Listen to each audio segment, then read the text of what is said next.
Hello, hello, boys and ghouls.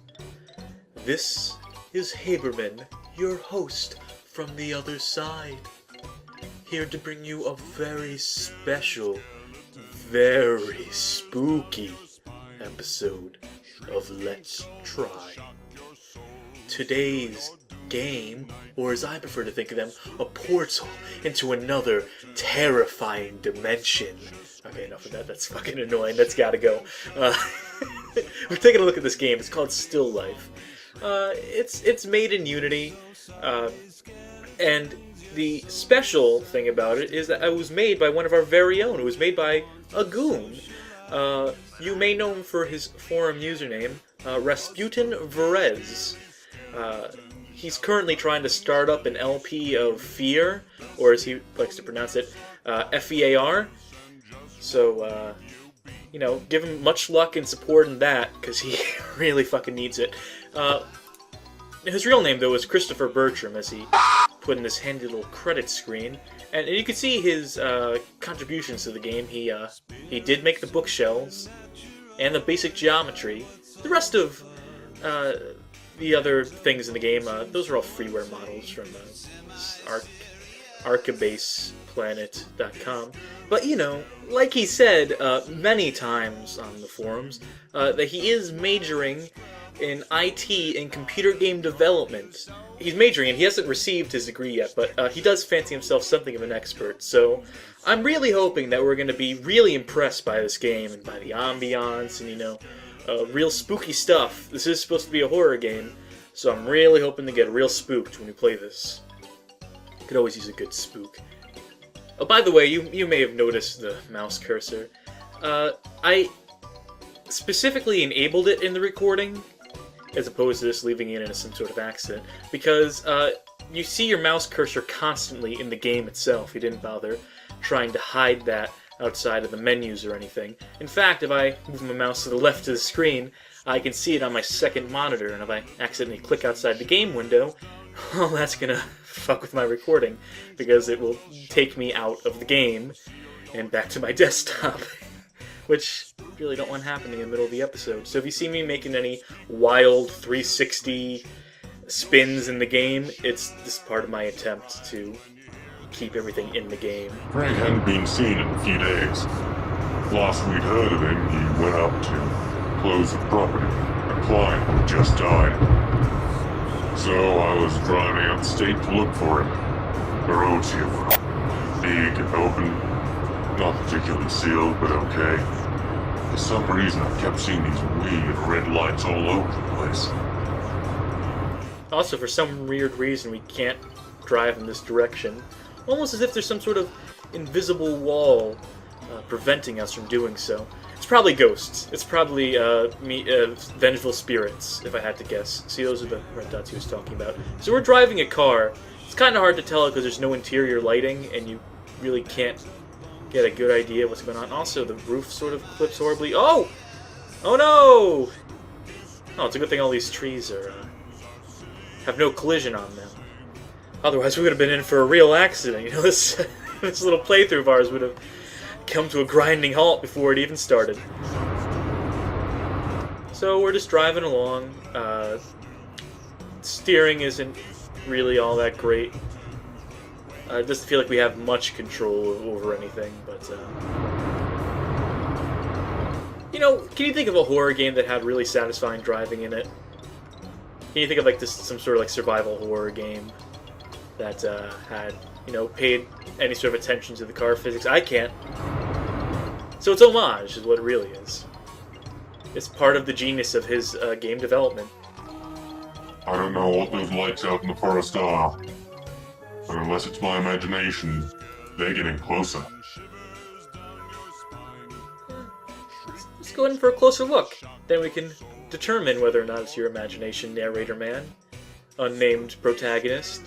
Looking for Frank. Might help if we had a picture of Frank. I mean, how are we supposed to recognize Frank? A long way back into town, I'd never make it. Especially not in the dark like this.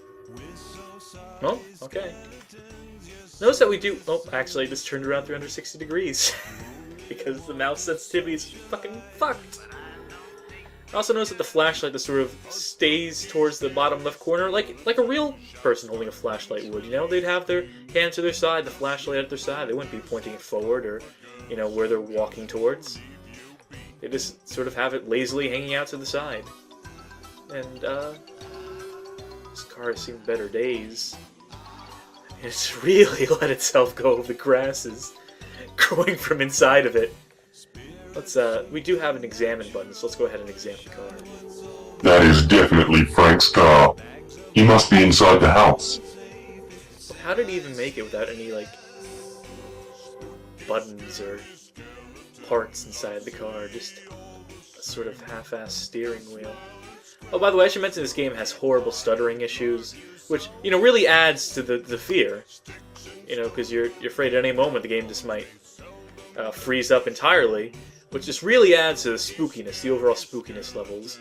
Really can't praise this game enough in his dedication to his craft, which is just so evident in this game, in this product that he's put out.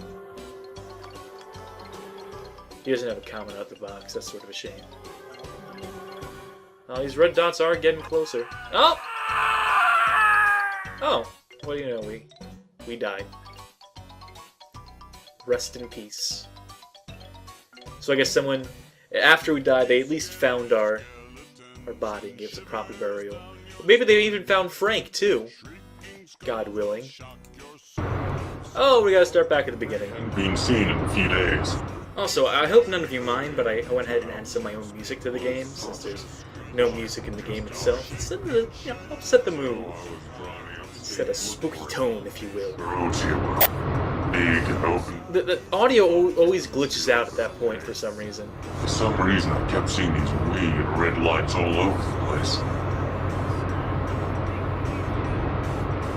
There are only like 2 controls in this game, by the way. You have your movement, you have your interact key, then you have your jump. Oh!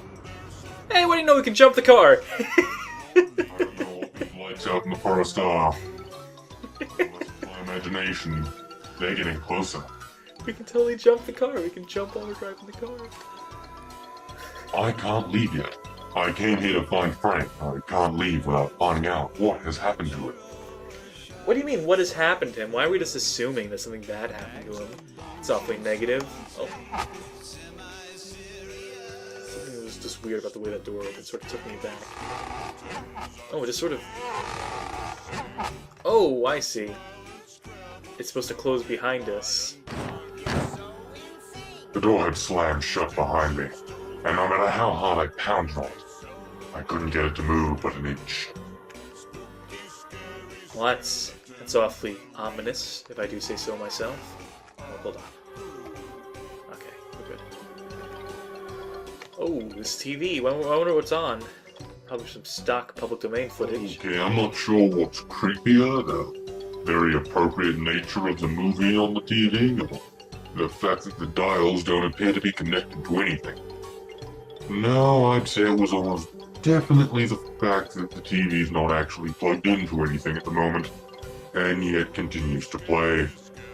Still can't tell what it's playing. I'm not sure what that comment was about. Yes, we are inside the house, so let's take a tour, why don't we? Well, it looks like somebody had a fun night. And I'll bet not a very fun morning.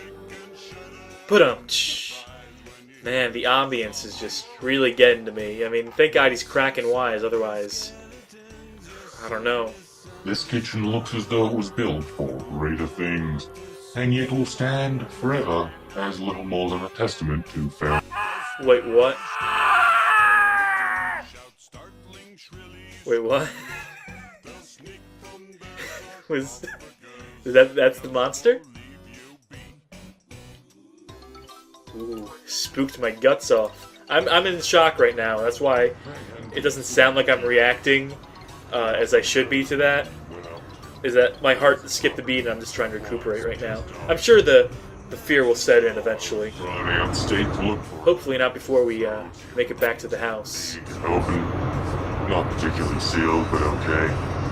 For some reason, I kept seeing these weird red lights all over the place. I'm trying to make record time, because...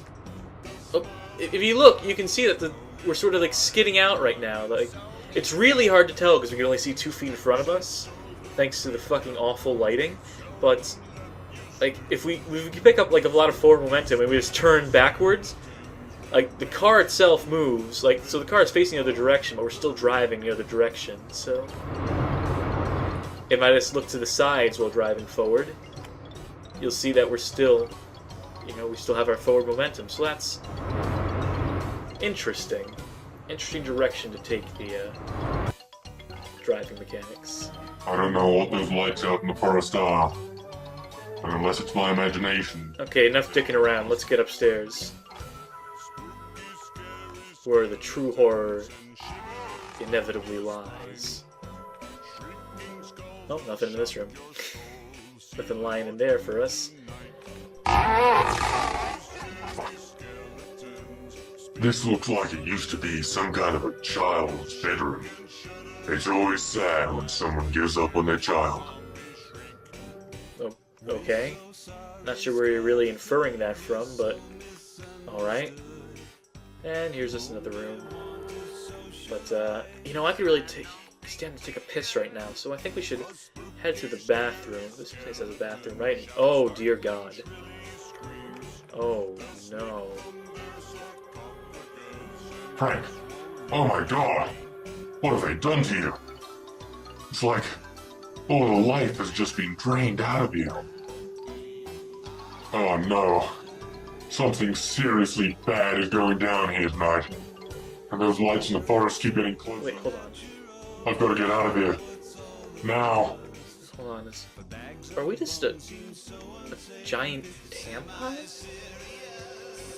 That's why he's so shocked by the way Frank looks. It's not the fact that he's completely untextured, it's the fact that he looks almost like a human, where in this universe, the average person just looks like a giant tampon. Okay, so let's get out of here then. Lest we turn human.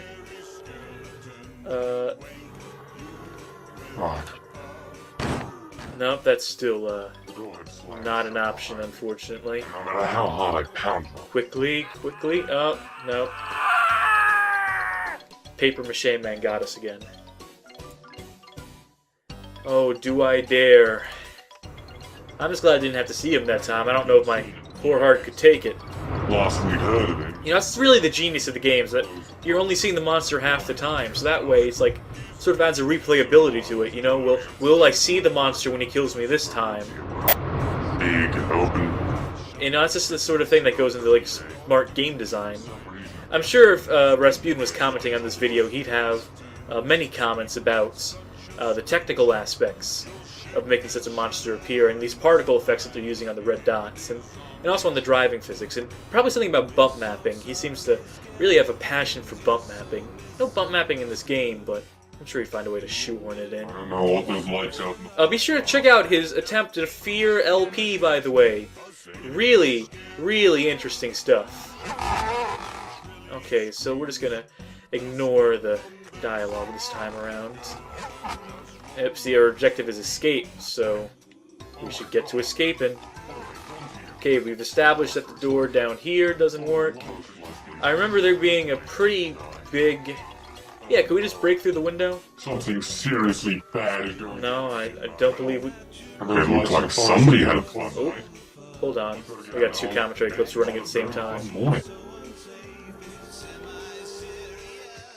I wonder. Oh, I'm gonna regret doing that. Might as well do it a few more times.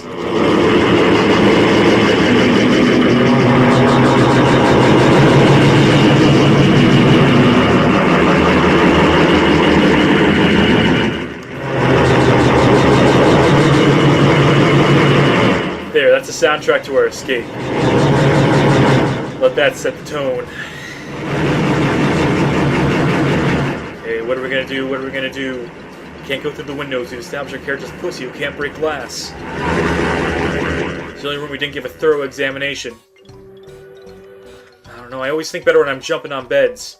Wait, jumping? Hole in the roof? Of course! It's so obvious now. It's find our way, stack these boxes? There's a hole in the roof there. Maybe I can jump on these boxes and get out of here. Yes, a brilliant idea that I've already executed. Get in the car and get out of Dodge! Hello? Please? Yes. I'd like to report a dead body.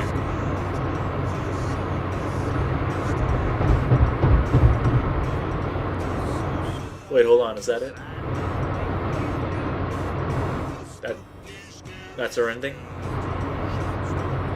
We're not gonna get another stock photo here or something? Just this one in the top left corner. Also, we look surprisingly less like a tampon in this picture than we did looking at our reflection in that mirror. So, you know, I'm willing to bet that this is another twist ending if I had to guess. That Tampon Man player character died inside the house, and this is just a random passerby in a snazzy business suit. Maybe it's our body he found. Frank's body remains undiscovered. That's a fan fiction. I'm working on it. You can expect it out soon. I was hoping for a new game plus. Get to play as the spooky ghost. That's the sequel. That's Still Life 2, Episode 1. It's great. You're gonna get a gun. It's gonna allow you to manipulate the physics, so you can actually move the boxes around and climb your way up to the roof that way. Really great stuff that Rasputin Perez is working on, that our old pal Christopher Bertram's working on. You know, really promising things. I have high expectations for this bright young man, majoring in IT and computer game development. Hopefully, you know, he can pull himself away from that FEAR. I almost said it wrong. I almost said fear. It's according to him, it's properly pronounced FEAR. And who am I to disagree with him? He's obviously a games expert. Hopefully he can pull himself away from the LP long enough to give us a sequel we've all been waiting for.